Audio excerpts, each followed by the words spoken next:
Hello friends, మీ అందరికీ తెలిసినటువంటిదే మన తెలంగాణ ప్రభుత్వం వాళ్ళు టీఆర్టీ టీచర్స్ రిక్రూట్మెంట్ టెస్ట్ సంబంధించినటువంటి నోటిఫికేషన్ ఇవ్వడం జరిగింది.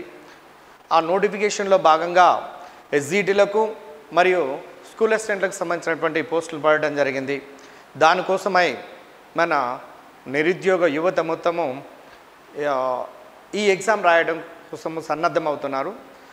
సో అందులో ముఖ్యంగా ఇప్పుడు మీకు స్కూల్ అసిస్టెంట్కి సంబంధించినటువంటి ఫిజికల్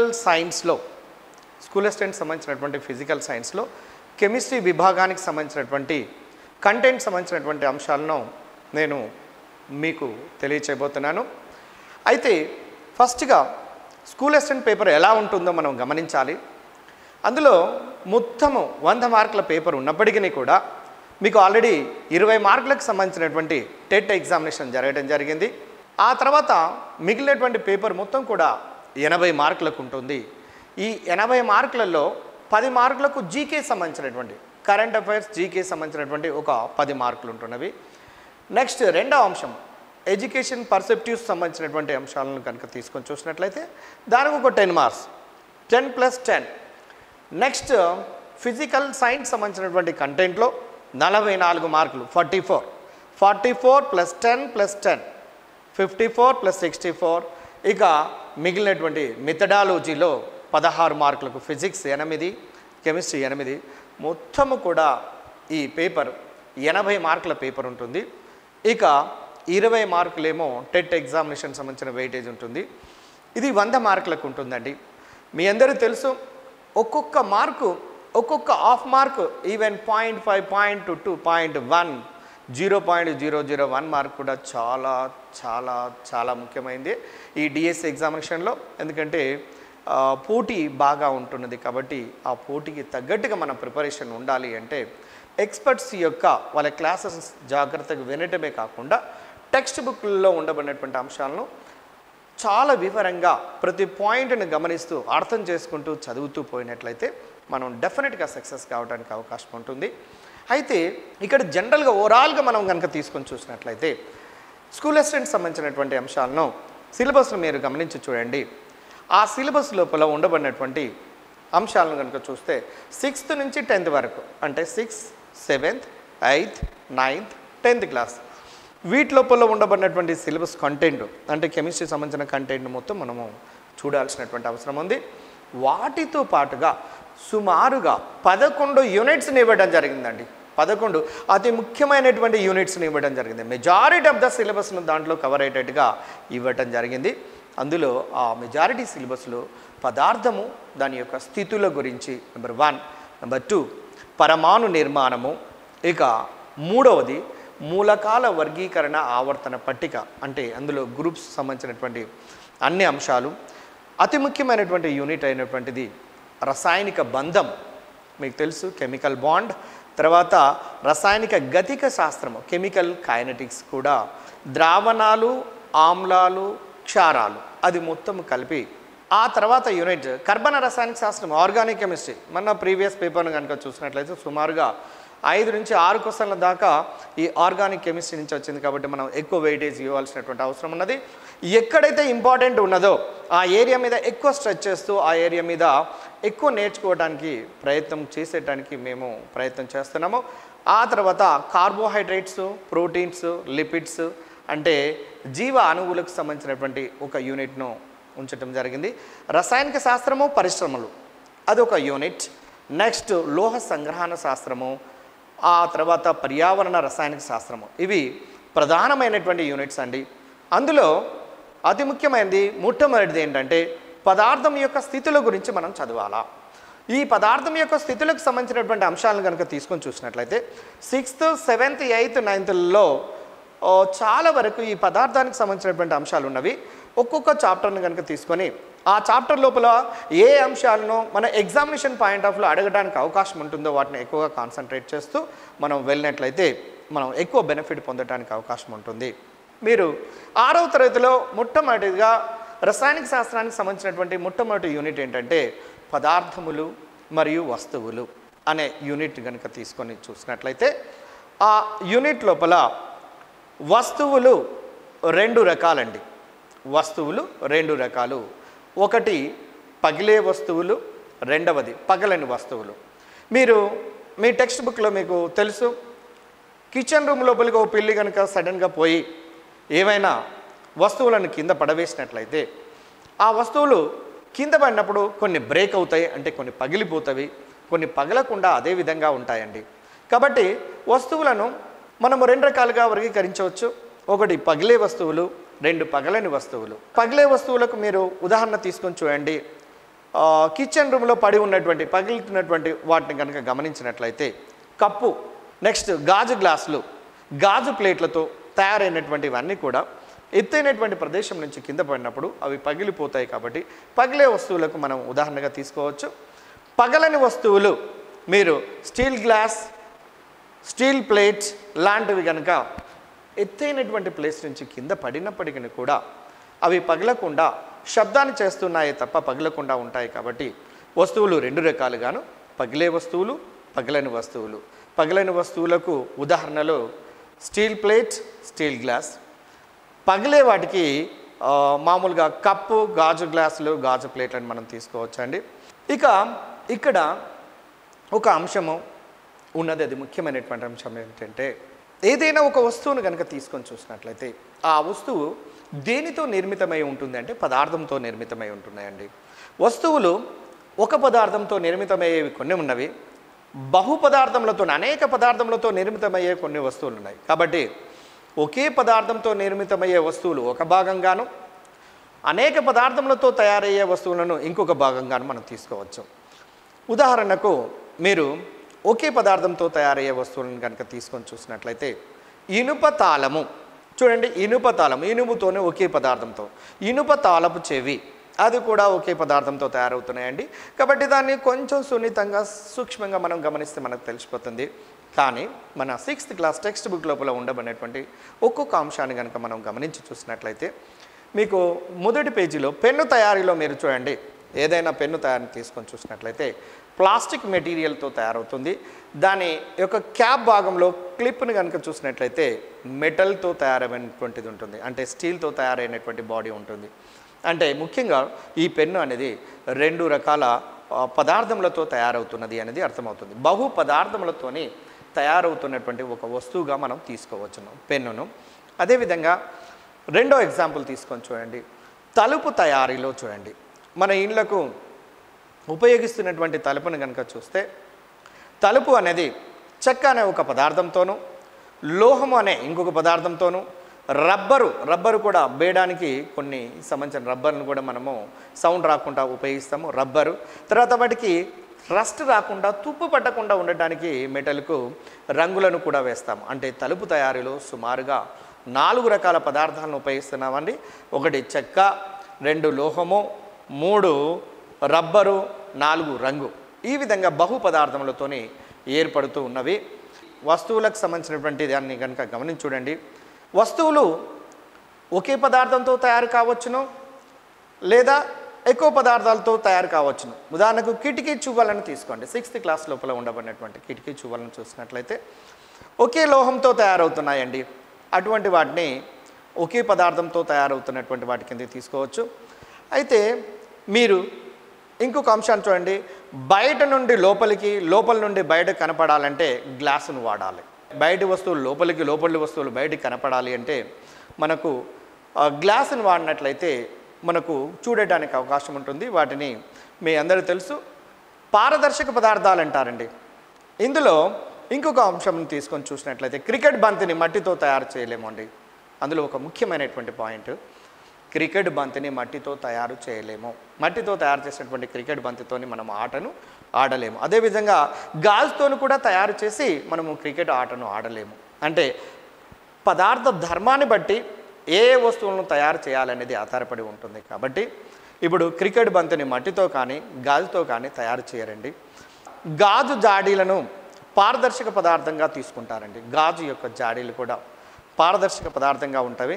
జాడీలు మీరు కొన్ని షాప్లలో చూడండి, వస్తువులను దాని లోపల తిను బండారాలను దాంట్లో పెడితే బయట నుంచి లోపలికి, బయట నుంచి లోపలికి, ఎటువైపు నుంచి అయినా చూడటానికి అవకాశం ఉంటుంది. కాబట్టి గాజు అనేది ఒక పారదర్శకమైనటువంటి పదార్థంగా మనము గమనించవచ్చు. 6వ తరగతి లోపల ఉండబడినటువంటి యూనిట్ లోపల పదార్థము వస్తువులు అనే దాంట్లో పదార్థముల యొక్క వర్గీకరణ కనుక చూసినట్లయితే పారదర్శక పదార్థములు, అపారదర్శక పదార్థములు, పాక్షిక పారదర్శక పదార్థములు అని 3 రకాలుగా వర్గీకరించవచ్చండి. పారదర్శక, అపారదర్శక, పాక్షిక పారదర్శక పదార్థాలు. అసలు పారదర్శక పదార్థాలు అంటే ఏంటి మీరు గమనించి చూడండి. పారదర్శక పదార్థములు అంటే ఒక వస్తువును అవతలి వైపు నుండి ఇవతలికి, ఇవతలి వైపు నుండి అవతలికి ఆ పదార్థం కూడా చూడగలిగినట్లయితే దాన్ని పారదర్శక వస్తువులు అంటారండి. ఉదాహరణకు గాజును తీసుకోండి. 6th క్లాస్ లోపల ఉండబడినటువంటి గాజు ఒకటి. రెండో ఎగ్జాంపుల్ ఒకటి ఉన్నది. లామినేషన్ ప్లాస్టిక్ కాగితాన్ని చూడండి. లామినేషన్ చేసేటప్పుడు మీకు ఆ లోపట్లో ఉండబడిన మ్యాటర్ కనపడుతుంది కాబట్టి పారదర్శకమైనటువంటి ఆ పేపర్ను వాడటం జరుగుతుంది. అటువంటి వాటిని పారదర్శక పదార్థాలు అంటారండి. ఒకటి గాజు, 2 లామినేషన్ ప్లాస్టిక్ కాగితం. 2 ఈ ఎగ్జాంపుల్ తీసుకోండి. అపారదర్శక పదార్థములు అంటే మనము అవతలి వస్తువులను ఆ పదార్థం గుండా మా వస్తువు గుండా మనం చూడలేమండి. అటువంటి వాటిని అపారదర్శక పదార్థములు అంటారు. అవతలి వస్తువులను చూడలేనటువంటి వాటిని. ఉదాహరణకు చెక్కను అడ్డం పెట్టి చూడండి, అవతలి వస్తువును మనం చూడగలుగుతామంటే చూడలేము. చెక్క, నెక్స్ట్ స్టీలు, కార్డుబోర్డు, కాగితం, ఈ 4 కూడా అపారదర్శకమైనటువంటి పదార్థాలుగా మనం తీసుకోవచ్చండి. ఇక పాక్షిక పారదర్శక పదార్థాలు, జస్ట్ పదంలోనే అర్థం ఉన్నది. పాక్షిక పారదర్శక పదార్థములు మీకు ద బెస్ట్ ఎగ్జాంపుల్ ఏంటంటే నూనెలో తడిచినటువంటి పేపర్ను తీసుకోండి. నూనెలో తడిచినటువంటి పేపర్ను కనుక మీరు అవతలి వస్తువును చూడడానికి మీరు ఆ నూనెలో తడిచిన పేపర్ను ఇలా పెట్టుకొని చూడండి. కొంతవరకు పాక్షికంగా మనం చూడగలుగుతామండి, కొంతవరకు చూడడానికి అవకాశం ఉంటుంది. కాబట్టి వీటిని పాక్షిక పారదర్శక పదార్థాలు అంటారు. అంటే పదార్థముల యొక్క వర్గీకరణ అనేది అవతలి వస్తువులను చూడటాన్ని ఆధారంగా చేసుకొని 3 రకాలుగా చేశారు.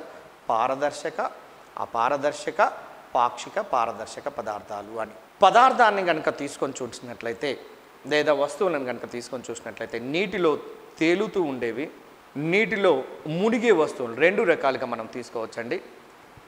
ఇప్పుడు ఉదాహరణకు చిన్న గులక రాయిని నీటిలో వేయండి, సడన్గా మునిగిపోతుంది.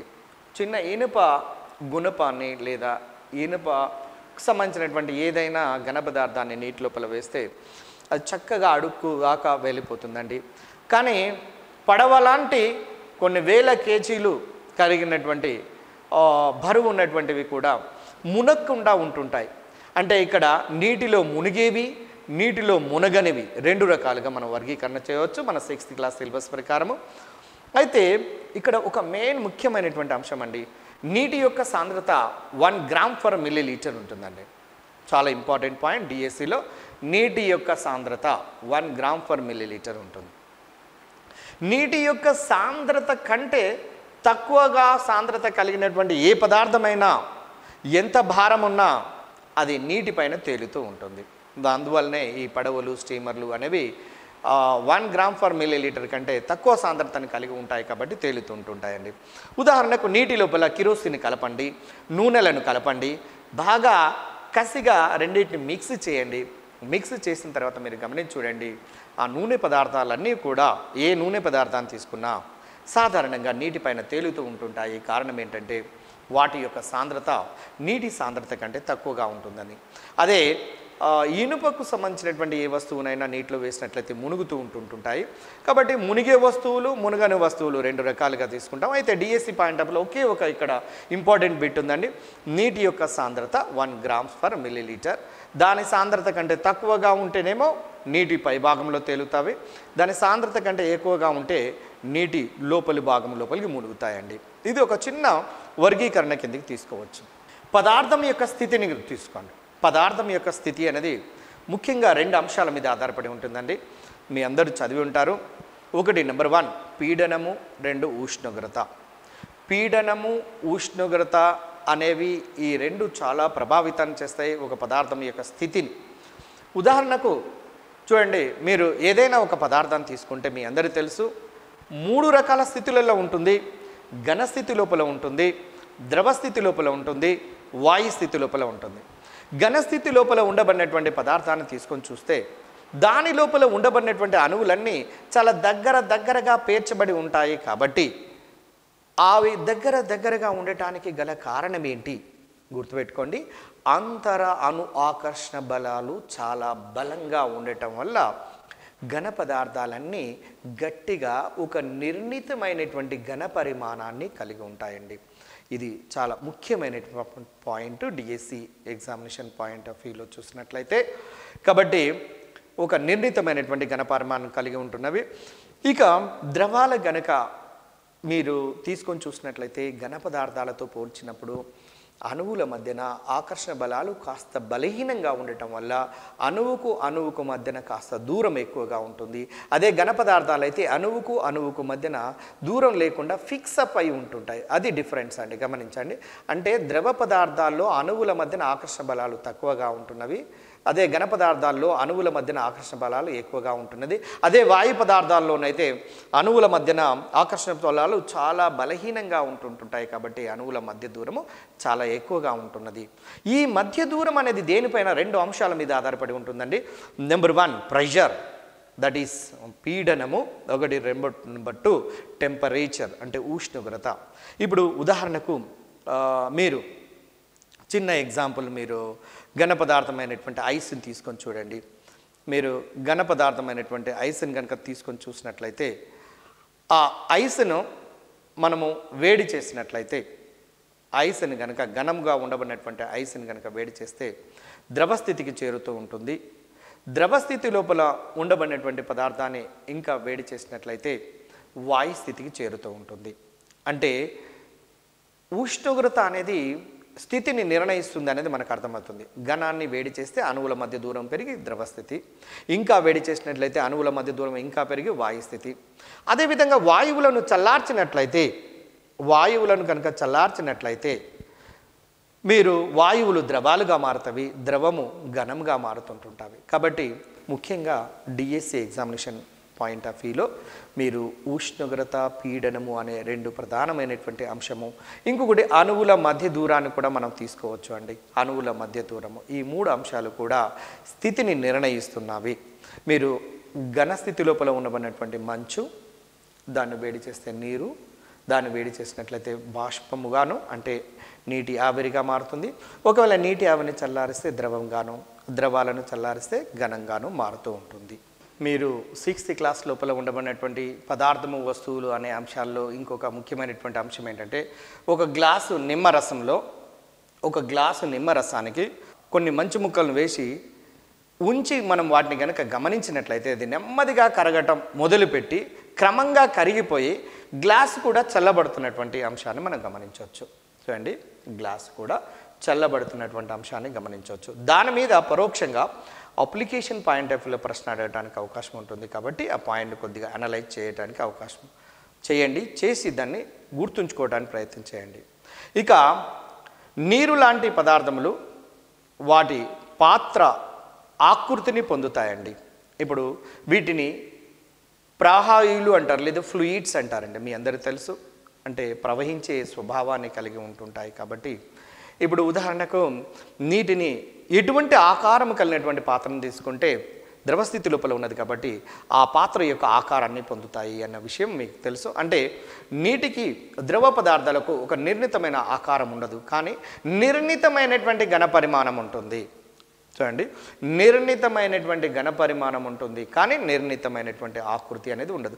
ఉదాహరణకు ఒక గ్లాస్ నీళ్ళని కనుక ఫ్లోర్ పైన సడన్గా పోసినట్లయితే, అంటే we can not see the a particular shape to that water. అంటే మనము కరెక్ట్గా దానికి ఇలాంటి షేప్ ఉన్నదని మనం చెప్పలేకపోవడానికి. అదే ఒక ఏదైనా ఒక రౌండ్ బాటమ్ ఫ్లాస్క్ కనుక తీసుకొని దాని లోపలికి వాటర్ని పోయండి, దాని యొక్క ఆకృతి కూడా రౌండ్ బాటమ్ ఫ్లాస్క్ ఏ విధంగా ఉంటే ఆ విధమైనటువంటి ఆకృతిని పొందుతూ ఉంటుందండి. ఉదాహరణకు ద్రవ పదార్థాలకు మీరు తీసుకొని చూసినట్లయితే 6th క్లాస్లో ఇచ్చినటువంటి ఎగ్జాంపుల్, నీరు, పాలు, కిరోసిన్ లాంటి వాటిని ద్రవాలుగా మనము తీసుకోవచ్చండి. నీరు, పాలు, కిరోసిన్ లాంటి మొదలైనటువంటి పెట్రోల్, డీజిల్ లాంటివి చాలా ఉన్నవి. ఇవన్నిటి కూడా ద్రవ పదార్థాల కిందకి తీసుకుంటారు. ఘనాలు పాత్రను బట్టి ఆకృతిని మార్చుకోవటం అనేది జరగదు. ఎందుకంటే ఘన పదార్థానికి ఒక నిర్ణీతమైనటువంటి ఆకృతి ఉంటుంది. ఆ ఘన పదార్థం లోపల ఉండబడినటువంటి అణువులు దగ్గరగా కూర్చబడి పేర్చబడి ఉంటాయి కాబట్టి వాటికి నిర్ణీతమైనటువంటి ఆకృతిని కలిగి ఉండటమే కాకుండా నిర్ణీతమైనటువంటి ఘన పరిమాణాన్ని కూడా కలిగి ఉంటుంది. కాబట్టి ఘన పదార్థానికి ఒక రాయిని ఉదాహరణగా తీసుకోండి. ద్రవ పదార్థానికి పాలు, నీరు లాంటివి తీసుకోవచ్చు. వాయు పదార్థానికి పొగ లాంటి పదార్థాలను మనం ఉదాహరణగా తీసుకోవచ్చు. ఎందుకంటే ఈ ఎగ్జాంపుల్ను 6th క్లాస్ లోపల మెన్షన్ చేశాడు కాబట్టి చూడండి, క్లాస్ వైజ్గా నెమ్మదిగా ప్రతి చాప్టర్ను మనకు స్కూల్ అసిస్టెంట్ సిలబస్ లోపల ఉండబడినటువంటి పదార్థాలు, స్థితులకు సంబంధించినటువంటి అంశానికి ఇది చెందుతూ ఉంటుంది. ఎక్కడి నుంచైనా క్వశ్చన్ అడగడానికి అవకాశం ఉంటుంది కాబట్టి స్లోగా జాగ్రత్తతో మెల్లగా మనం వెళ్ళినట్లయితేనే మనము సక్సెస్ కావడానికి అవకాశం ఉంటుంది. చూడండి, గత ఎగ్జామినేషన్లో డిఎస్సిలో ఈ క్రింది వానలో వాసన లేని ఆమ్లం ఏది అని హైడ్రోక్లోరిక్ ఆమ్లము, నత్రిక్ ఆమ్లము, గంధకీక్ ఆమ్లము ఇలా ఇచ్చాడండి. కానీ ఎంఎస్సి కెమిస్ట్రీ చదివినటువంటి వాళ్ళు కూడా వాసన లేనటువంటి దాని గురించి స్పెషల్గా గుర్తుపెట్టుకోలేదు. కానీ సడన్గా అడిగేసరికినే ఆన్సరు కొద్ది మంది మాత్రమే చేశారు. ఎందుకంటే డిసైడింగ్ ఫ్యాక్టర్ ఇటువంటి చిన్న అంశాలు 6th నుంచి ఉండొచ్చు, 7th నుంచి ఉండొచ్చు, లేదా 8th నుంచి ఉండొచ్చు, ఎక్కడి నుంచి అయినా ఉండొచ్చు. కాబట్టి క్లాసుల వారీగా మనము జాగ్రత్తగా చదువుతూ పోయినట్లయితే సక్సెస్ కావడానికి అవకాశం ఉంటుందండి. చక్కెరతో చిక్కు 6th క్లాస్లో చక్కటి ఒక చిన్న అంశం ఇచ్చిండు. చక్కెరతో చిక్కు. అచ్చా, చక్కెర అనేది ఘన పదార్థమా, ద్రవ పదార్థమా? మీరే ఆలోచించి చెప్పండి. ఎందుకంటే చక్కెరను కనుక చూడటానికి ఘన పదార్థంగా కనపడుతుంది. కానీ ఒక గ్లాస్ లోపల పోస్తే గ్లాస్ మాదిరిగా ఆకృతిని పొందుతుందండి. నువ్వు ఏ పాత్రను తీసుకుంటే ఆ పాత్ర ఆకృతిని పొందుతుంది. అంటే మనము గతంలో నేర్చుకున్న దాని ప్రకారము ఇది ఘన పదార్థం అవుతుందా, ద్రవ పదార్థం అవుతుందా అంటే ద్రవాలు మాత్రమే పాత్ర యొక్క ఆకృతిని పొందుతాయి. కాబట్టి చక్కెరతో వచ్చిన చిక్కు అని ఒక చిన్న టైటిల్ పెట్టి దాంట్లో మన 6th క్లాస్లో వివరించడం జరిగింది. ఇది వాస్తవానికి ఘన పదార్థము అయినప్పటికీ కూడా పాత్ర యొక్క ఆకృతిని పొందుతూ ఉంటుందండి. నీటిలో మునిగేవి, తేలేవి మనము గతంలోనే మనం చూసాము. కొన్ని వస్తువులేమో నీటిలో మునుగుతాయి, కొన్ని వస్తువులేమో నీటిలో మునగకుండా ఉంటాయండి. అది ఆ వస్తువు యొక్క సాంద్రత మీద ఆధారపడి ఉంటుంది. నీటి యొక్క సాంద్రత కంటే తక్కువగా ఉంటే నీటిపైన తేలుతూ ఉంటాయి. నీటి యొక్క సాంద్రత కంటే తక్కువగా ఉంటే తేలుతూ ఉంటాయి. ఎక్కువగా ఉన్నట్లయితే మునుగుతూ ఉంటాయండి. దీన్ని మనం దృష్టి లోపల పెట్టుకోండి. మీరు ఈ కాంపిటీషన్ రాస్తున్నటువంటి వాళ్ళు కొంచెం 6th క్లాస్ లోపల ఉండబడినటువంటి అంశాలను కూడా ఇది 6th కదా, ఇది ఏంటిలే అని కొట్టి పారేయడానికి వీల్లేదు. దాని లోపల ఇవ్వబడే క్వశ్చన్ కూడా కొన్ని సందర్భాల్లో మనం అటెంప్ట్ చేయలేని పరిస్థితి ఉంటుంది. కాబట్టి ఎగ్జాంపుల్ మీరు తీసుకోండి. ఒక కృత్యం ఇచ్చాడు 6th క్లాస్లోనే. ఉదాహరణకు నీటిలో కరిగేవి, నీటిలో కరగనివి. దాన్ని కనుక ఉదాహరణకు పంచదారను తీసుకోండి. పంచదార నీటిలో కరుగుద్దా, కరగదా? మీరే ఊహించండి. పంచదార అనేది ఖచ్చితంగా నీటిలో కరుగుతుంది. కరగదు అన్నటువంటి దాని దగ్గర ఇంటూ గుర్తుపెట్టండి, కరిగే దాని దగ్గర రైట్ గుర్తుపెట్టండి. ఒక టేబుల్ మీరు గమనించవచ్చు స్క్రీన్ మీద.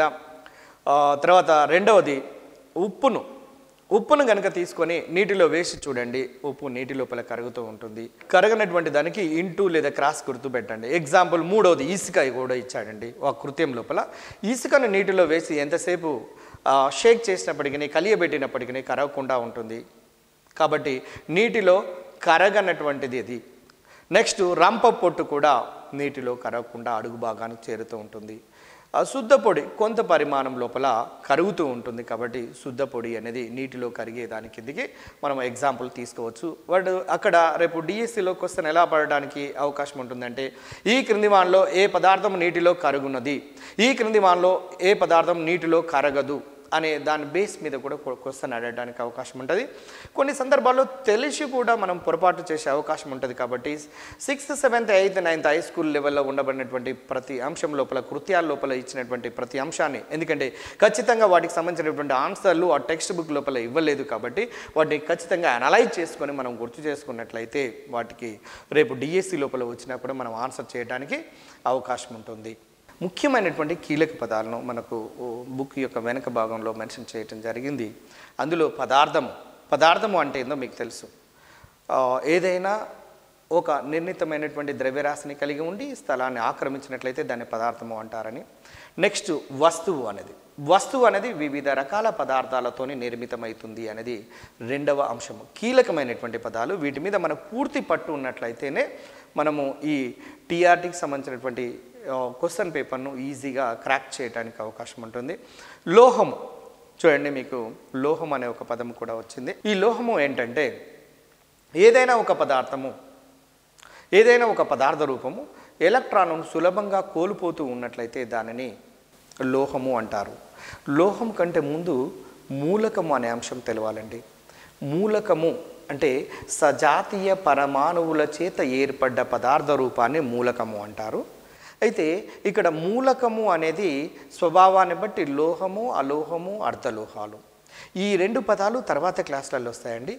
లోహము అంటే ఏ పదార్థం అయితే, ఏ మూలకము అయితే సులభంగా ఎలక్ట్రాన్లను కోల్పోయే లక్షణాలను కలిగి ఉంటుందో లేదా గట్టిగా ఉంటుందో అలాంటి వాటిని లోహాలు అంటారండి.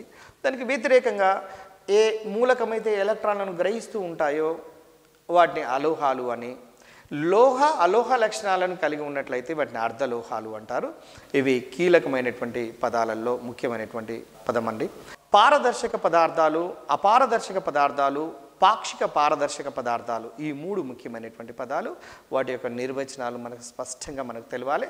అట్లాగనే ద్రవ పదార్థము లోపల కరుగుతున్నవా కరగటము లేదా అనే దాన్ని ఆధారంగా చేసుకొని పదార్థాలను 2 రకాలుగా వర్గీకరించారు. కరిగే పదార్థాలు అని, కరగని పదార్థాలు అని. అట్లనే నీటి లోపల తేలే పదార్థాలు అని, తేలని పదార్థాలు గాను ఈ విధంగా వర్గీకరణ చేయటం జరిగినది.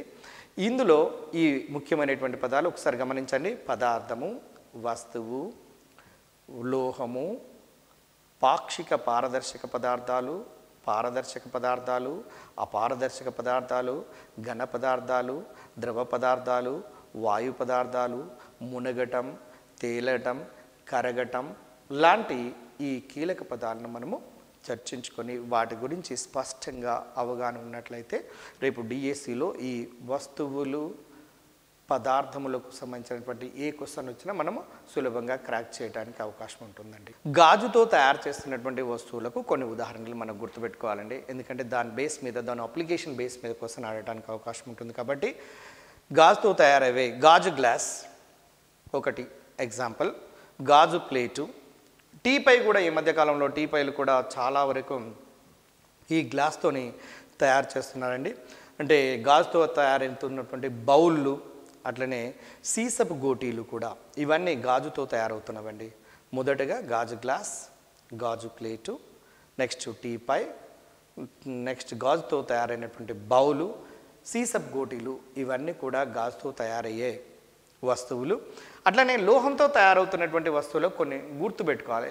ఈ క్రింది వస్తువు లోహంతో తయారైనది, ఈ క్రింది వస్తువు ఏది లోహంతో తయారు కాలేదు, ఈ క్రింది వస్తువు ఏది గాజుతో తయారైనది, ఈ క్రింది వస్తువు ఏది గాజుతో తయారు కాలేదు, ఈ క్రింది వస్తువు ఏది ప్లాస్టిక్తో సంబంధితమైనది, అలా ఏది కాలేదు ఏది అయినదంటే పాజిటివ్ అండ్ నెగిటివ్ వే లోపల 2 రకాలుగా ఈ మధ్యకాలంలో ప్రశ్నలు అడుగుతున్నారు. కాబట్టి వాటిని కూడా గుర్తుపెట్టుకోవడానికి ప్రయత్నం చేయండి. మీరు ఈ మధ్యకాలంలో ప్లాస్టిక్, పాలిమర్ల గురించి మీరు చదివే ఉంటారు. ఎక్కడ చూసినా మరెక్కడ చూసినా కూడా మొత్తం కూడా ప్రతిదీ కూడా ప్లాస్టిక్ల మయమే. మీరు ప్లాస్టిక్ చైర్స్, మనం కూర్చుంటున్నటువంటి కుర్చీలను తీసుకోండి, మన ముందు ఉన్నటువంటి బల్లలను తీసుకోండి, టేబుల్స్ తీసుకోండి, నెక్స్ట్ ఫ్యాన్ యొక్క రెక్కలను తీసుకోండి, కవర్స్ని తీసుకోండి, అన్నీ కూడా పెన్నులు కూడా ఆల్మోస్ట్ ఇవన్నీ మనం వాడుతున్నటువంటి పెన్నులు కూడా చాలా వరకు ఇవి ప్లాస్టిక్ మెటీరియల్తో తయారవుతున్నాయి. కాబట్టి మీరు గుర్తుంచుకోండి, కుర్చీ, బల్ల, ఫ్యాన్ యొక్క రెక్కలు, కవర్స్, నెక్స్ట్ పెన్నులు ఇవన్నీ ప్లాస్టిక్ మెటీరియల్తో తయారవుతున్నావండి. చెక్కతో తయారవుతున్నటువంటి కొన్ని వస్తువులను కనుక తీసుకొని చూసినట్లయితే చెక్కతో తయారవుతున్నటువంటి బల్ల, కుర్చీ అంటే చైర్, తలుపు, కిటికీ, టీపై ఇవి కూడా టీపై కూడా చెక్కతో తయారవుతున్నటువంటి లేటెస్ట్గా గ్లాస్తో తయారు చేస్తున్నారు. గత కాలంలో ఎక్కువగాను మామూలుగా చెక్కతో తయారు చేసినటువంటి టీపైలు ఎక్కువగా వాడేవాళ్ళండి. మీ అందరికీ తెలిసినటువంటి విషయమే. ఇక్కడ బల్ల, కుర్చీ, తలుపులు, కిటికీలు, తర్వాత టీపై లాంటివి చెక్కతో తయారవుతున్నటువంటి వాటికి ఉదాహరణ. అంటే గాజుతో తయారవుతున్నటువంటివి వస్తువులు, లోహంతో తయారయ్యే వస్తువులు, ప్లాస్టిక్ మెటీరియల్తో తయారయ్యే వస్తువులు, చెక్కతో తయారయ్యే వస్తువులకు ఉదాహరణలకు మనకు స్పష్టంగా వాటి మధ్యన డిఫరెన్స్ని స్పష్టంగా 100కు 100% గుర్తించగలిగే స్థితి లోపల ఉండాలి మనం. అప్పుడు మాత్రమే మనము కరెక్ట్గా ఆన్సర్ చేయడానికి అవకాశం ఉంటుంది. ఎందుకంటే కొన్ని క్వశ్చన్లు అయినా కన్ఫ్యూజన్గా ఉండబడే క్వశ్చన్లు ఇస్తుంటుంటారు. కాబట్టి ఎక్కడైతే కన్ఫ్యూజన్గా ఉండబడుతుందో ఆ కన్ఫ్యూజన్గా ఉండబడే మ్యాటర్ మొత్తం కూడా మీకు ఈ క్లాసులలోనే మీకు స్పష్టంగా ఇవ్వడానికి ప్రయత్నం చేస్తాము. ఎక్కడైతే కన్ఫ్యూజన్గా అనిపించిందో మీ స్నేహితులతో ఒక్కసారి డిస్కస్ చేయడానికి ట్రై చేయండి. అది వాస్తవమైనటువంటి కరెక్ట్ ఆన్సర్ను మీరు రాబట్టడం కోసం ప్రయత్నం చేయండి. మీ సబ్జెక్ట్ ఎక్స్పర్ట్స్ను ఎక్కడన్నా అంశము తెలియనటువంటిది ఉన్నట్లయితే వాళ్ళను టచ్ చేసి మీరు దాని గురించి తెలుసుకున్నట్లయితే మనము చక్కగా సక్సెస్ కావడానికి అవకాశం ఉంటుంది. ఒకే పదార్థంతో తయారైనటువంటి వస్తువులు అంటే మనకు పాఠం వెనక భాగం లోపల ఉండబడినటువంటి లెసన్ లేదా యూనిట్ వెనక భాగంలో ఉండబడినటువంటి వాటికి ఎగ్జాంపుల్లో మనము రాయవలసినటువంటి అవసరం ఉంది, తెలుసుకోవాల్సినటువంటి అవసరం ఉంది. ఒకే పదార్థంతో తయారైనది డైమండ్. మీరు డైమండ్ కనుక తీసుకొని చూడండి, ఏది కొయ్యమనూరు వజ్రాన్ని తీసుకోండి, ఏ వజ్రాన్ని తీసుకున్నా కూడా అది కార్బన్ పరమాణులతో ఒకే పదార్థంతో నిర్మితమై ఉంటుందండి. It's a costly material, it's a very hardest material. దీని యొక్క ద్రవీభవన ఉష్ణోగ్రత కూడా చాలా ఎక్కువగా ఉంటుంది అని మీ అందరికీ తెలిసినటువంటి డైమండ్ అనేది ఒకే పదార్థంతో తయారు చేయబడినటువంటిది. కుండ, బూట్లు, తర్వాత నీళ్ళ యొక్క సీసా, టవల్ తువ్వాలు లాంటిది, రంగు లేనటువంటిది, ఇటువంటివి మొత్తం కూడా ఒకే పదార్థంతో తయారైనటువంటి వాటి కిందకి మనం ఎగ్జాంపుల్ తీసుకోవచ్చు. 2 లేదా అంతకంటే ఎక్కువ పదార్థాలతో తయారైనటువంటి మొదటి ఎక్స్ప్లెనేషన్ లోపల మీరు కొన్ని గమనించే ఉంటారు. పెన్ను ఒక ప్లాస్టిక్ మరియు దాని యొక్క క్లిప్ భాగము స్టీల్తో నిర్మితమై ఉంటుందని. అంటే 2 కానీ అంతకంటే ఎక్కువ పదార్థములతో నిర్మితమైనటువంటి వాటికి అట్లీస్ట్ ఒక 5 మనకు ఎగ్జాంపుల్ తెలిసి ఉండాలి. మీరు గమనించవచ్చు. నెంబర్ 1 పెన్ను, నెంబర్ 2 తలుపు, నెంబర్ 3 కిటికీ, నెంబర్ 4 బల్ల, పిన్ పంచ్. మీరు పిన్ పంచ్ కూడా చూడండి. పిన్ పంచ్ చేసే దగ్గర ఒక ప్లాస్టిక్ మెటీరియల్ ఉంటుంది, దాని మిగిలినటువంటి భాగం మెటల్తో కూడుకొని ఉంటుంది. కాబట్టి ఇది కూడా 2 రకాల పదార్థాలతో నిర్మితమై ఉంటున్నట్టుగా మనకు అర్థమవుతున్నది. అయితే మీ అందరికీ తెలుసు, నీటిపై ప్రయాణిస్తున్నటువంటి ఓడపై ఇనుప మేకు ఉంటుంది. ఇనుప మేకు ఉన్నప్పటికీ కూడా అది మునగకుండా ఉంటుంది. విడిగా ఇనుప మేకును కనుక నీళ్ళ లోపల వేసినట్లయితే వెంటనే మునిగిపోతుంది. కానీ నీటిపై ప్రయాణిస్తున్నటువంటి ఓడపైన ఇనుప మేకు ఉన్నా కూడా, దానికి ఇనుప మేకులు అమర్చబడి ఉన్నా కూడా మునగకుండా ఉంటుంది. అంటే టోటల్గా దాని యొక్క సాంద్రతను కనుక గమనించి చూసినట్లయితే మీరు నీటి యొక్క సాంద్రత కంటే తక్కువగా ఉంటుంది. కాబట్టి ఆ ఓడ అనేది నీటి లోపల మునగకుండా నీటి పైభాగంలో తేలుతూ ఉంటుంది. మీరు ముఖ్య అంశాలను గమనించండి. ప్రతి అంశం కూడా చాలా ముఖ్యమైనది. ఇది సింపుల్ పాయింటే కదా అని నెగ్లిజెన్స్ చేయడానికి అవకాశం లేదు ఈ టీఆర్టీ లేదా డిఎస్సి ఎగ్జామినేషన్లో. కాబట్టి ఒక్కొక్క పాయింట్ని మీరు గమనించి చూడండి. ఒక వస్తువు యొక్క రంగు దాని నుంచి విడుదలయ్యే కాంతి యొక్క రంగుపై ఆధారపడి ఉంటుందండి. ఒక వస్తువు యొక్క రంగు దాని నుంచి విడుదలయ్యే కాంతి యొక్క రంగుపై ఆధారపడి ఉంటుంది. ఉదాహరణకు విబ్జిఆర్ దృశ్యకాంతి ఒక పదార్థం మీద పడినప్పుడు అది అన్ని రకాల రంగులను శోషించుకొని ఒక రంగును మాత్రం బయటికి బహిర్గతం చేస్తుంది. ఏదైతే బహిర్గతం చేస్తుందో ఆ బహిర్గతమయ్యే రంగే ఆ వస్తువు ఆ రంగు రూపం లోపల మనకు కనపడుతూ ఉంటుందండి. ఇది డిఎస్సి పాయింట్ ఆఫ్ వ్యూలో ఒక ముఖ్యమైనటువంటి అంశము. జాగ్రత్తగా గమనించండి. ఒక వస్తువు నుండి విడుదలయ్యే కాంతిని బట్టి ఆ వస్తువు యొక్క రంగును మనము చూడగలుగుతూ ఉంటాము. ఉండటం. తర్వాత ఒక వస్తువు తేలడం లేదా మునగడం అనేది ఆ వస్తువు యొక్క సాంద్రతతో పాటు మాధ్యమము యొక్క సాంద్రత పైన కూడా ఆధారపడి ఉంటుంది. ఇక్కడ గమనించండి, ఒక తీసుకున్నటువంటి పదార్థం యొక్క సాంద్రతే కాకుండా ఆ మాధ్యమం యొక్క సాంద్రత మీద కూడా ఆధారపడి ఉంటుంది ఆ వస్తువు మునగాల తేలాల అనేది. కాబట్టి రేపు డిఎస్సి లోపల 1 ఏ బిట్ ఒక తీసుకున్నటువంటి పదార్థం యొక్క సాంద్రత పైన, 2 బి మాధ్యమం యొక్క సాంద్రత పైన, సి π2 అని ఇచ్చినప్పుడు π2 ఆన్సర్ పెట్టవలసినటువంటి అవసరం ఉంది. ఎందుకంటే టెక్స్ట్ బుక్ లోపల ఇచ్చినటువంటి ఒక ఇంపార్టెంట్ పాయింట్ అది. కాబట్టి దాన్ని దృష్టి లోపల ఉంచుకోవాలి. మంచు స్ఫటిక ఆకారం లోపల ఉన్నప్పటికీ దాని సాంద్రత నీటి కంటే తక్కువగా ఉంటుంది. కాబట్టి అందువల్ల నీటిపైన తేలుతూ ఉంటుందండి. ఎక్కడైనా చూడండి, గమనించండి, నీటి లోపల అంటే శీతల కాలం లోపల సముద్రాలలో కొన్ని ప్రాంతాలలో మనం నదుల దగ్గర కొన్ని సందర్భాల్లో మనం గమనించవచ్చు అతి టెంపరేచర్ తక్కువగా ఉన్నటువంటి ప్రదేశాల్లో ఈ మంచు గడ్డలు తేలుతూ ఉంటుంటాయి. ఘన పదార్థం అయినప్పటికీ కారణం ఏంటంటే ఆ మంచు యొక్క సాంద్రత అనేది నీటి యొక్క సాంద్రత కంటే తక్కువగా ఉంటుంది. కాబట్టి ఆ మంచు యొక్క గడ్డలు ఎంత బరువు కలిగి ఉన్నప్పటికీ కూడా నీటిపైన మాత్రమే తేలుతూ ఉంటాయి. ఈ యూనిట్లో ఒక అతి ముఖ్యమైనటువంటి టీఆర్టీ పాయింట్ ఆఫ్ అడగడానికి అవకాశం ఉంది. క్యాండిల్ అనే పదము ఏ లాటిన్ పదం నుంచి పుట్టింది అంటే క్యాండేర్. గమనించండి, క్యాండేర్ అనే లాటిన్ పదం నుంచి పుట్టింది. క్యాండిల్ అనే పదము క్యాండేర్ అనే లాటిన్ పదం నుండి ఏర్పడింది.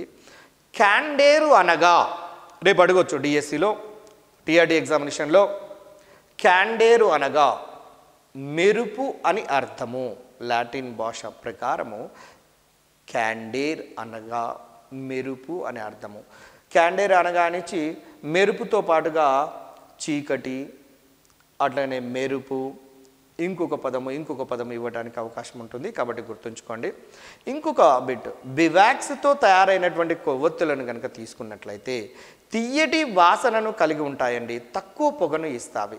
ఇందులో అతి ముఖ్యమైనటువంటి బిట్స్లో ఇది కూడా ఒకటి. బివాక్స్తో తయారైనటువంటి కొవ్వొత్తులను కనుక తీసుకొని గమనించినట్లయితే అవి తియ్యటి వాసనను కలిగి ఉంటాయి మరియు తక్కువ పొగను ఇస్తాయి. కాబట్టి బివాక్స్ యొక్క క్యాండిల్స్ అనేది ఒక ముఖ్యమైనటువంటి పాయింట్. రెండవది, క్యాండిల్ అనే పదము క్యాండేర్ అనే లాటిన్ పదం నుంచి వచ్చింది. క్యాండేర్ అంటే మెరుపు అనే అర్థము. ఇది గుర్తుంచుకోండి. ఒక పదార్థము గుండా ఏ రంగు కాంతి కిరణము ప్రయాణిస్తుందో అదే రంగు కాంతి కిరణము మనకు బహిర్గతం అవుతుంది. అయితే ఇక్కడ ఆ లెసన్లో మీకు ఇంకొక పాయింట్ ఇచ్చాడండి. పిల్లికి సంబంధించినటువంటి మొట్టమొదటిలో మీరు కిచెన్ రూమ్ లోపలికి ఒక పిల్లి వెళ్ళినట్లయితే అది వస్తువులను కింద పడివేసినప్పుడు పగిలే వస్తువులు, పగిలిన వస్తువులు అని ఇచ్చాడు. అయితే దాంట్లో పిల్లి దాదాపుగా 14 గంటల వరకు నిద్ర లోపల ఉంటుందండి. పిల్లి యొక్క నిద్ర యొక్క కాలము 10 గంటలు, 13 గంటలు, 14 గంటలు, 16 గంటలు అని ఇవ్వడానికి అవకాశం ఉంటుంది. ఎందుకంటే అది టెక్స్ట్ బుక్ లోపల ఉండబడినటువంటి అంశమే. కాబట్టి ఇది దాదాపుగా 14 గంటలు నిద్రపోతుందండి పిల్లి అనేది. కాబట్టి 14 గంటలు నిద్రపోవటం అనేది ఒకటి.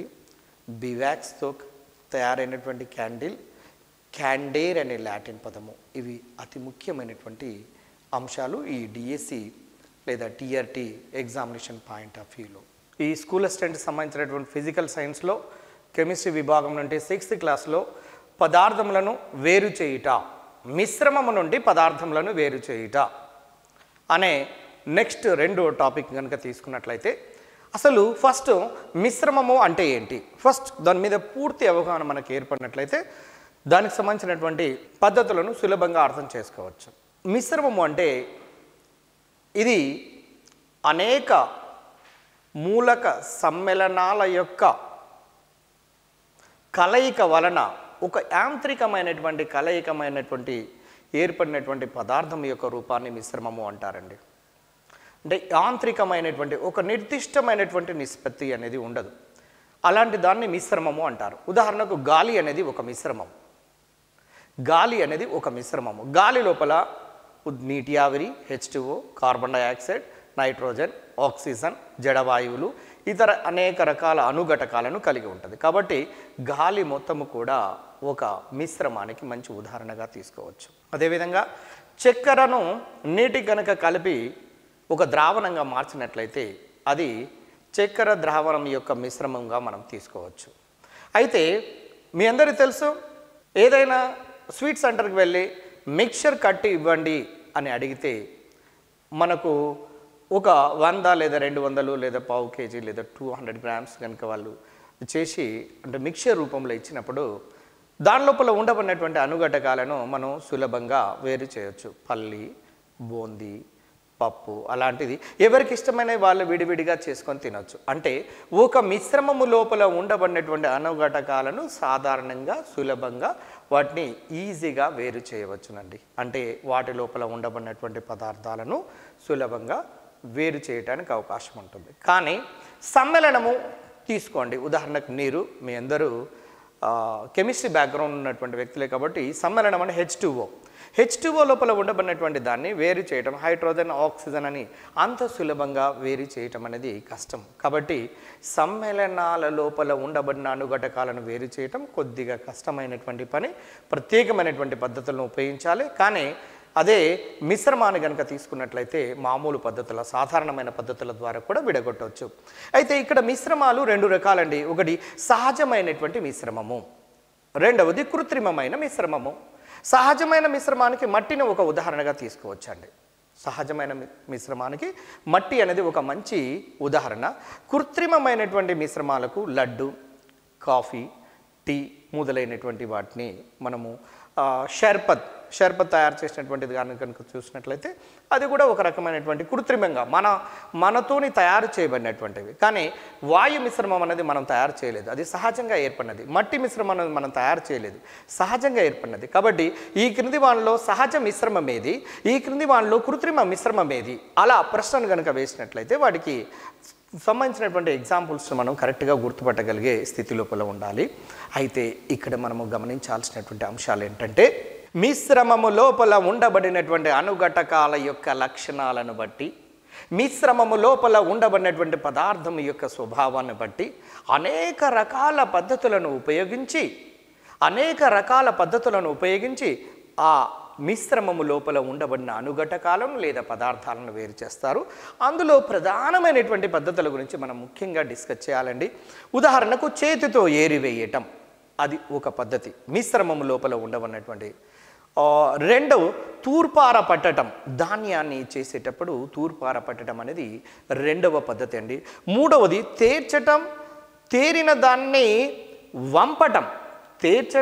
తేరిన దాన్ని వంపటము అనేది అది మూడవ పద్ధతి. నాలుగవది జల్లెడ సహాయంతో జల్లించటం ద్వారా మిశ్రమం లోపల ఉండబడినటువంటి అణుఘటకాలను సులభంగా వేరు చేస్తామండి.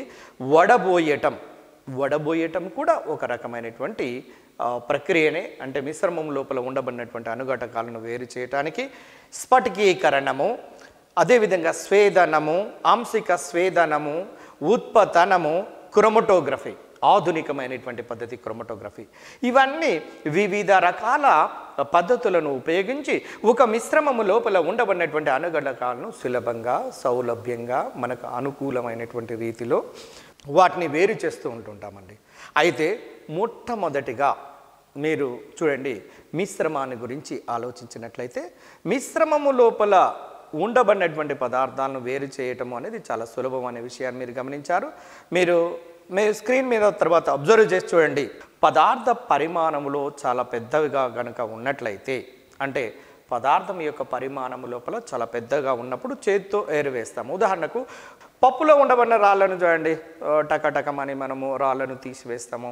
అట్లానే బియ్యంలో రాళ్ళు ఉన్నాయనుకోండి, దొడ్డుగా ఉండబడినటువంటి రాళ్ళను, అటువంటి వాటిని మనము జల్లించటం కాకుండా సాధారణంగా రాళ్ళను చేతితో టకటకమని వేరు వేసి తర్వాత మనము దాన్ని రైస్గా తయారు చేసుకుంటామండి. అదేవిధంగా తృణధాన్యాల లోపల ఉండబడినటువంటి రాళ్ళు కనుక ఉన్నట్లయితే ఆ రాళ్ళను మనము చేతితో ఏరివేస్తుంటుంటాము. బత్తాయి పండ్ల లోపల ఉండబడినటువంటి కమల పండ్లు ఉన్నవి అనుకోండి, ఆ బత్తాయి పండ్ల లోపల కలిసి ఉండబడిన కమల పండ్లను కూడా మనము ఏరివేయుట అనే ప్రత్యేకమైనటువంటి సులభమైనటువంటి పద్ధతి ద్వారా మనము మిశ్రమము లోపల ఉండబడినటువంటి అణుఘటకాలను లేదా పదార్థాలను సౌలభ్యంగా వేరు చేస్తుంటాము. ఇది మొట్టమొదటిది, చేతితో ఏరివేయటము అనే మొదటి పద్ధతి అండి. మన టెక్స్ట్ బుక్ లోపల ఉండబడినటువంటి అంశాలకు చాలా ప్రాధాన్యత ఉంది టీఆర్టీ ఎగ్జామినేషన్లో, డిఎస్సి ఎగ్జామినేషన్లో. కాబట్టి దాంట్లో ఉండబడినటువంటి ఎగ్జాంపుల్, బియ్యంలో ఉండబడినటువంటి రాళ్ళను చేతితో ఏరివేయటం ఒకటి. రొట్టె చేసే ముందు పిండిని జల్లించి పొట్టు దాని లోపల ఏమైనా తెల్లటి పురుగులు కనుక ఉన్నట్లయితే వాటిని వేరు చేస్తాము. అంటే ఇక్కడ కూడా మనము చేతితో ఏరివేయడానికి ఉపయోగిస్తాము. అందులోనే ఒక ముఖ్యమైనటువంటి ఒక పాయింట్ ఉందండి డిఎస్సి పాయింట్ ఆఫ్ వ్యూలో. కర్పూర వృక్షము చెట్టు బెరడును చూడండి, కర్పూర వృక్షము యొక్క చెట్టు బెరడు అంటే తోడక పై భాగము లోపల ఉండబడినటువంటి దాన్ని కనుక స్వేదనము చేయటం ద్వారా కర్పూరాన్ని తయారు చేస్తారండి. స్వేదన ప్రక్రియను ఉపయోగించి కర్పూర పదార్థాన్ని, కర్పూరం అనే పదార్థాన్ని తయారు చేస్తారు. అది కర్పూర వృక్షం నుండి. ఇది ఒక ముఖ్యమైనటువంటి బిట్ అండి. మిశ్రమము ఒకటి కంటే ఎక్కువ వస్తువుల కలయిక వల్ల ఏర్పడుతూ ఉంటుంటాయి. ఉదాహరణకు మీరు ఇప్పుడే మనం చూసాము, మట్టి అనేది ఒక సహజమైనటువంటి మిశ్రమం అనే విషయం మీకు తెలిసినటువంటిదే. కొన్ని మిశ్రమాలు మనకు 6th క్లాస్ లోపల ఇచ్చినటువంటి అంశాల్లో నిమ్మరసానికి తయారు చేసినటువంటి తయారీకి మీరు ఏమేమి వాడతారో చూడండి. లేదా షర్బత్ యొక్క మిశ్రమం తయారు చేసేటప్పుడు నీరు ప్లస్ షర్బత్ తయారు చేసేటప్పుడు వేసవి కాలంలో చక్కెర ప్లస్ నిమ్మరసము, ఈ మూడిటి యొక్క కలయిక ఉంటుంది. ఒక నిర్దిష్టమైన నిష్పత్తి అనేది ఉండదండి, యాంత్రికంగా కలుపుతాము. కొద్ది పరిమాణంలో కలపడం వల్ల ఆ మిశ్రమం అనేది ఏర్పడుతుంది. షర్బత్ అనేది ఒక మిశ్రమానికి, ఒక కృత్రిమంగా తయారు చేయబడే మిశ్రమానికి ఉదాహరణగా తీసుకోవచ్చును. అదేవిధంగా టీ కూడా కృత్రిమంగా తయారు చేయబడే మిశ్రమము. దీంట్లో పాలు, మీరు గమనించండి, పాలు ఉంటుంటాయి, నీరు ఉంటుంది, టీ పొడి ఉంటుంది. వీటన్నిటికీ యొక్క కలయిక వలన ఏర్పడుతుంది. కాబట్టి టీ అనేది కూడా ఒక మంచి మిశ్రమానికి ఉదాహరణగా తీసుకోవచ్చు. రేపు లడ్డు అనేది మీరు తిరుపతి లడ్డు లేదా యాదగిరిగుట్ట స్వామి దగ్గరికి ఎక్కడికైనా మీరు టెంపుల్స్కి వెళ్ళినప్పుడు లడ్డూను కనుక మీరు పరిశీలన చేసి చూసినట్లయితే లడ్డు లోపల శనగపిండి ఉంటుందండి. పంచదార, యాలకులు ప్రధానమైనటువంటి అనుఘటకాలు లడ్డు లోపల శనగపిండి, పంచదార, యాలకులతోని నిర్మితమై ఉంటుందండి. రేపు అడగొచ్చు, లడ్డు లోపల ఉండబడినటువంటి అనుఘటక పదార్థాలు, ఇది చాలా సులభంగానే ఉన్నట్టుగా కనపడుతుంది, కానీ అందరూ గుర్తుంచుకోవడానికి ప్రయత్నం చేయరు కాబట్టి అడగటానికి కూడా అవకాశం ఉండవచ్చు. శనగపిండి, పంచదార, యాలకులు. అదేవిధంగా నిమ్మ రసాన్ని కనుక తీసుకుంటే నిమ్మకాయ యొక్క రసము ప్లస్ మంచు అంటే ఐస్ ముక్కలు ప్లస్ పంచదార. అదేవిధంగా కాంక్రీట్ కూడా ఒక మిశ్రమం అండి. కాంక్రీట్ లోపల ఉండబడినటువంటి అనుఘటకాలు, ఈ క్రింది వానిలో ఏ అనుఘటకము కాంక్రీట్ లోపల ఉన్నది, ఈ క్రింది వానిలో ఏ అనుఘటకము కాంక్రీట్ లోపల లేదు, అలా అడగవచ్చు. కాబట్టి కాంక్రీట్ లోపల ఉండబడిన అనుఘటకాలు నీకు ఖచ్చితంగా తెలిసినప్పుడు మాత్రమే then you are able to attempt that question. Otherwise కొంచెం ఇబ్బంది ఎదుర్కొనే అవకాశం ఉంటుంది. కాంక్రీట్ తయారు చేసేటప్పుడు మీకు తెలుసు, ఇసుక ఉంటుంది ప్లస్ సిమెంట్ ఉంటుంది, కంకర, ఇనుము ప్లస్ నీరు, ఇవన్నిటితోని కలయిక వలన ఒక యాంత్రికమైనటువంటి కలయిక, అంటే నో పర్టికులర్ రేషియో, అలా కలయిక వలన కాంక్రీట్ అనేది ఏర్పడుతుంది. జాగ్రత్తగా గుర్తుపెట్టుకోండి, ఇసుక, సిమెంట్, కంకర, ఇనుము ప్లస్ నీరు, ఈ 5 రకాల అనుఘటకాలతో కాంక్రీట్ అనేది ఏర్పడుతుందండి. అదే మట్టి అనే సహజమైనటువంటి మిశ్రమం లోపల ఉండబడినటువంటి అనుఘటకాలు ఏంటి, ఇది టెక్స్ట్ బుక్ లోపల 6th క్లాస్ లోపల 2వ యూనిట్ లోపల స్పష్టంగా మెన్షన్ చేశాడు. కాబట్టి అడగటానికి కూడా అవకాశం ఉంటుంది. మట్టే కదా, మట్టి మిశ్రమము లోపల ఉన్న అడుగడగాలు నాకు గుర్తుండవా అన్నటువంటి నెగ్లిజెన్స్ భావనతో కొంతమంది పోతుంటుంటారు. కాబట్టి అలాంటి భావనను వదిలేసి చాలా జాగ్రత్తగా లైన్ బై లైన్, ప్రతి లైన్ లోపల ఉండబడినటువంటి మ్యాటర్ని అర్థం చేసుకుంటూ ముందుకు వెళ్ళాలి. ఈ మట్టి మిశ్రమంలో మట్టి ప్లస్ ఇసుక ప్లస్ రాళ్ళు ప్లస్ ఖనిజాలు, వీటన్నిటితో కలయిక ఏర్పడుతుందండి. మట్టి, ఇసుక, రాళ్ళు, ఖనిజాలు, ఈ 4 అనుఘటకముల చేత సహజమైనటువంటి మట్టి మిశ్రమము ఏర్పడుతుంది. ఈ పాయింట్స్ను, మిశ్రమాలు అంటే ఏంటి, మిశ్రమాలకు ఉదాహరణలు ఏంటి, ఏ మిశ్రమము లోపల ఏ అనుఘటకాలు ఉంటాయి, ఆ అనుఘటకాలను ఏ పద్ధతుల ద్వారా సుమారుగా ఇవ్వబడినటువంటి 9 పద్ధతులను ఉపయోగించి మనము వాటిని ఎలా వేరు చేస్తాము అనేది చాలా ముఖ్యమైనటువంటి పద్ధతి అండి. గత డిఎస్సిలో 1996 నుంచి కనుక చూసినట్లయితే చాలా డిఎస్సిలో నేను స్పెషల్గా అబ్జర్వ్ చేసినటువంటిది ఏంటంటే, ఈ మిశ్రమాలను వేరు చేసే పద్ధతుల దగ్గర చాలామంది తప్పు పెడుతున్నారు. కాబట్టి ఒక్క బిట్టుతోనే మనకు జాబు పోయే అవకాశం ఉంటుంది. కాబట్టి ప్రతి బిట్టును జాగ్రత్తగా మనము గమనించవలసినటువంటి అవసరం ఉన్నది. పదార్థము లోపల ఉండబడినటువంటి అనుఘటకాలను వేరు చేసే టాపిక్ సంబంధించినటువంటి అంశాన్ని చూస్తున్నాము. అందులో టెక్స్ట్ బుక్లో ఒక కృత్యం ఇచ్చాడు, మునుగును తేలును. ఈ క్రింది పదార్థాల్లో ఏవి మునుగుతావి, ఏవి తేలుతావి అనేవి కనుక మనము గమనించి చూసినట్లయితే కొన్ని ఉదాహరణలు మనం చూద్దాము. ఉదాహరణకు నెయ్యిని తీసుకోండి, నీటి లోపల తేలుతూ ఉంటుంది. నెయ్యి అనేది మీకు తెలుసు ఒక కర్బన పదార్థము. మైడము అనేది నీటి లోపల కరగకుండా ఉంటుందండి. అదే పంచదారను తీసుకోండి, పంచదార నీటి లోపల చక్కగా కరుగుతుంది. ఇక ఉప్పును తీసుకొని చూడండి, ఉప్పును నీటిలో వేస్తే ఉప్పు కూడా నీటి లోపల పూర్తిగా కరుగుతుంది. ఎందుకంటే ఉప్పు అయానిక పదార్థము, నీరు ధ్రువ పదార్థము కాబట్టి తన లోపల తను కరిగించుకుంటుంది. లైక్ డిజాల్వ్ లైక్ అనే ప్రిన్సిపల్ బేస్ మీద. తర్వాత పసుపు అనేది నీటి లోపల కరుగుతూ ఉంటుంది. పప్పు దినుసులు నీటి లోపల మీకు ఊహించవచ్చు మునుగుతూ ఉంటాయి పప్పు దినుసులు. ప్లాస్టిక్ మెటీరియల్ని కనుక మీరు ఏవైనా బావులలో వేసి చూడండి, ప్లాస్టిక్ చెప్పులు కానివ్వండి, ప్లాస్టిక్ మెటీరియల్, ప్లాస్టిక్ కవర్స్ను నీటిలో వేస్తే అవి పైభాగంలో తేలుతూ ఉంటాయి. ఎందుకు నీటిలో ప్లాస్టిక్ మెటీరియల్స్ తేలుతూ ఉంటాయో మీ అందరికీ తెలుసు. అది సాంద్రతను ఆధారంగా చేసుకొని. అదేవిధంగా చెక్కను మీరు నీటిలో వేసి చూడండి, చెక్క నీటి లోపల తేలుతూ ఉంటుంది. అట్లాగనే ఇనుప మేకులను కనుక తీసుకొని చూసినట్లయితే నీటిలో మునుగుతూ ఉంటాయండి. ఈ క్రింది వానలో నీటిలో మునిగేదేది, ఈ క్రింది వానలో నీటిలో కరిగేదేది, ఈ క్రింది వానలో నీటిలో కరగనిదేది అనే ప్రశ్నల వర్షము కురిపించే అవకాశము ఉంటుంది.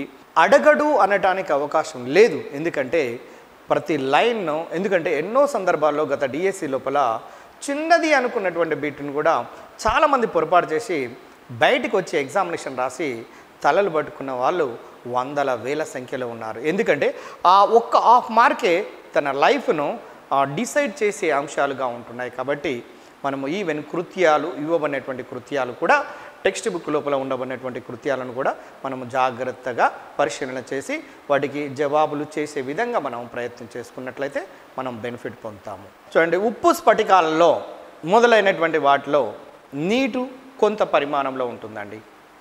ఉప్పుతో పాటుగా అంటే లవణాలలో కొంత పరిమాణంలో నీరు ఉంటే దాన్ని స్ఫటిక జలము అంటారు. లవణాలతో పాటుగా కొంత నీటిని కలిగి ఉన్నట్లయితే దాన్ని స్ఫటిక జలము అంటారు. రేపు స్ఫటిక జలము అనే దాని మీద ప్రశ్న అడగడానికి కూడా అవకాశం ఉంటుంది. అయితే ఇక్కడ మిశ్రమము లోపల ఉండబడినటువంటి పదార్థాలను వేరు చేసే పద్ధతులలో చేతితో ఏరువేసే పద్ధతిని కనుక మొదటి దాన్ని తీసుకున్నట్లయితే పదార్థములో పరిమాణంలో చాలా పెద్దదిగా ఉన్నప్పుడు చేతితో ఏరువేస్తాము. ఉదాహరణకు బియ్యంలో రాళ్ళు మనం కంటితో చూసి స్పష్టంగా మనం తీయడానికి అవకాశం ఉంది.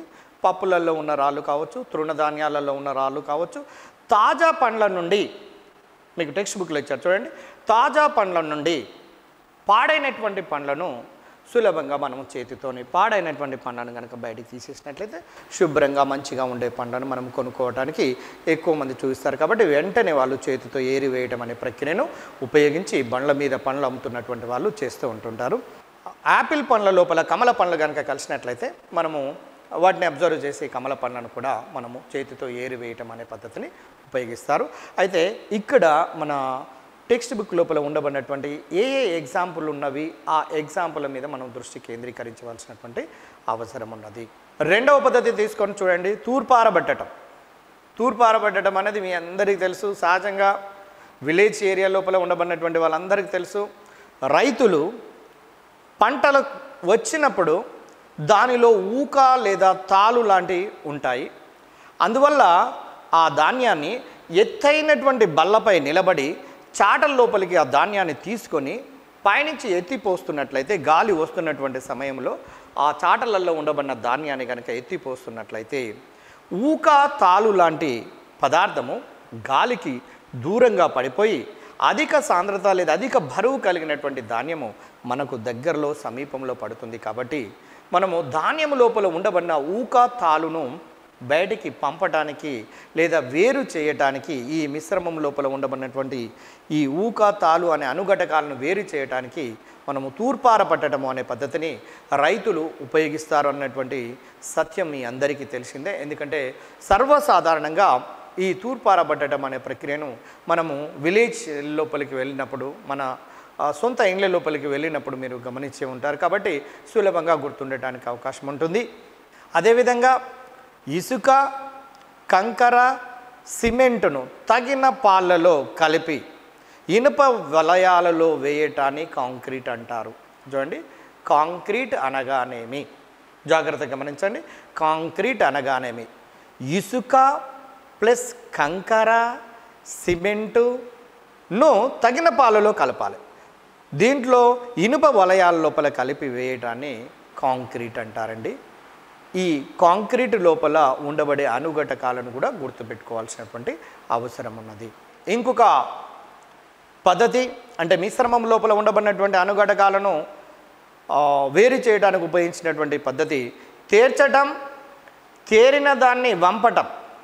చూడండి, తేర్చటం, తేరిన దాన్ని వంపడం అనే ప్రక్రియను ఉపయోగించి మిశ్రమం లోపల ఉండబడినటువంటి అనుఘటకాలను మనం వేరు చేయొచ్చు. ఉదాహరణకు ఒక గ్లాసు నీటిలో కొంత మట్టిని కలపండి, దాన్ని కరిగించండి. మెత్తటి మట్టి కొంతవరకు నీటిలో కరుగుతుంది. కరగనది ఏమైనా ఉన్నట్లయితే అడుగు భాగానికి చేరుతూ ఉంటుంది. కరగనటువంటి పదార్థం ఏమైనా ఉన్నట్లయితే అడుగు భాగానికి చేరుతుంది. దీని నుండి నీటిని వేరు చేయటాన్ని తేర్చటము అంటారండి. అంటే మట్టితో కలిసి ఉండబడినటువంటి నీటిని మనము వేరు చేయటాన్ని, నీటిని వేరు చేయటాన్ని తేర్చటము అంటారు. స్క్రీన్ పైన మీరు అబ్జర్వ్ చేయొచ్చు. మట్టి ప్లస్ నీరు కలిగినటువంటి మిశ్రమము ఒక గ్లాస్ లోపల ఉండడాన్ని గమనించవచ్చు. దాన్ని కొంత సమయం వరకు కనుక నిలకడగా ఉంచినట్లయితే మీరు వడబోత ద్వారా అంటే కొంత సమయం తర్వాత దాన్ని కనుక ఇంకొక పాత్ర లోపలికి పోసినట్లయితే నీరు అనేది ఇంకొక పాత్ర లోపలికి సపరేట్ అవుతుంది. మట్టి అడుగు భాగం లోపల చేరి ఉండబడిన దాన్ని మనము వేరుగా చేస్తామండి. ఈ పద్ధతిని తేర్చటము, తేరిన దాన్ని వంపడము అనే పద్ధతిని ద్వారా ఈ విధంగా మట్టి నీరు నుండి నీటిని వేరు చేస్తారు. జల్లించటం, వడబోయటం కూడా ఇంకొక పద్ధతి. అంటే మిశ్రమం లోపల ఉండబడినటువంటి అనుఘటకాలను వేరు చేయడానికి ఉపయోగించే పద్ధతి. టీ డికాషన్లను తీసుకోండి. వేరు చేయడానికి ఒక జాలిని వాడతారు. జాలి సహాయంతో డికాషన్ను వేరు చేస్తారండి. అంటే టీ అనేది కూడా ఒక మిశ్రమము, దాని లోపల ఉండబడినటువంటి అనుఘటకాలైనటువంటి డికాషన్ను జాలి సహాయంతో వేరు చేస్తాము. అదేవిధంగా పిండిని జల్లించుటకు జల్లెడను ఉపయోగిస్తారు. గమనించండి, పిండిని జల్లించుటకు జల్లెడను ఉపయోగిస్తారు. అంటే ఈ విధంగా జల్లెడ లోపల ఉండబడినటువంటి పిండికి పొట్టుకు సంబంధించినటువంటి కణాల యొక్క సైజు పెద్దగా ఉంటాయండి. జల్లెడ సహాయంతో జల్లించేటప్పుడు పొట్టు పైభాగంలో మిగిలి ఉంటుంది. ఆ సన్నని పిండి మాత్రము జల్లెడ క్రింది భాగం లోపలి కిందికి వచ్చేస్తుంది. కాబట్టి జల్లించడం ద్వారా కొన్ని రకాల మిశ్రమాలను మనము వేరు చేస్తామండి. అందులో పిండిని జల్లించేటప్పుడు ముఖ్యంగా దీన్ని ఉపయోగిస్తారు. ఎర్రమట్టి నుండి ఇసుకను వేరు చేయుటకు జల్లెడను ఉపయోగిస్తారు. టెక్స్ట్ బుక్ లోపల ఉండబడినటువంటి అంశం అండి. ఎర్రమట్టి నుండి ఇసుకను వేరు చేయుటకు కూడా జల్లెడను ఉపయోగిస్తారు. రేపు అడగొచ్చు, ఎర్రమట్టి నుండి ఇసుకను వేరు చేయుటకు ఉపయోగిస్తున్నటువంటి పరికరం పేరు. దానికి ఆన్సరు జల్లెడ అవుతుంది. పెద్ద ధాన్యం గింజలు, చిన్న ధాన్యం గింజలను వేరు చేయుటకు జల్లెడను ఉపయోగిస్తారండి. ధాన్యపు గింజలు కలిసి ఉన్నప్పుడు పెద్దవి చిన్నవి ఉన్నవి అనుకోండి. ఉదాహరణకు వేరుశనగలు, వాటితో పాటుగా పెసర్లు లాంటివి కలిసి ఉన్నప్పుడు వాటిని కూడా జల్లించుటకు, అంటే పెసర్ల యొక్క సైజు కలిగినటువంటి జల్లెడను తీసుకున్నట్లయితే ఆ పెసర్లు అనేవి కింది భాగం లోపలికి వస్తాయి. పై భాగంలో జల్లెడ లోపల మనకు పల్లీలు మిగిలి ఉంటాయి. ఈ విధంగా ఆ మిశ్రమాన్ని మనము వేరు చేస్తుంటాము. ఈ జల్లించటము, వడబోయటము అనేది కూడా ఈ మిశ్రమాలను వేరు చేయటంలో ఉపయోగించే ఒక పద్ధతిలో ముఖ్యమైన దాంట్లో అది ఒకటి. వడబోత ద్వారా ఉప్పు నీటి లోపల కరిగి ఉన్నప్పుడు ఉప్పు యొక్క కణాలను మనం వేరు చేయగలమా అంటే వేరు చేయలేము. ఎందుకంటే దానికి జవాబుగా ఉప్పు యొక్క కణాలు చాలా సూక్ష్మంగా ఉంటాయండి.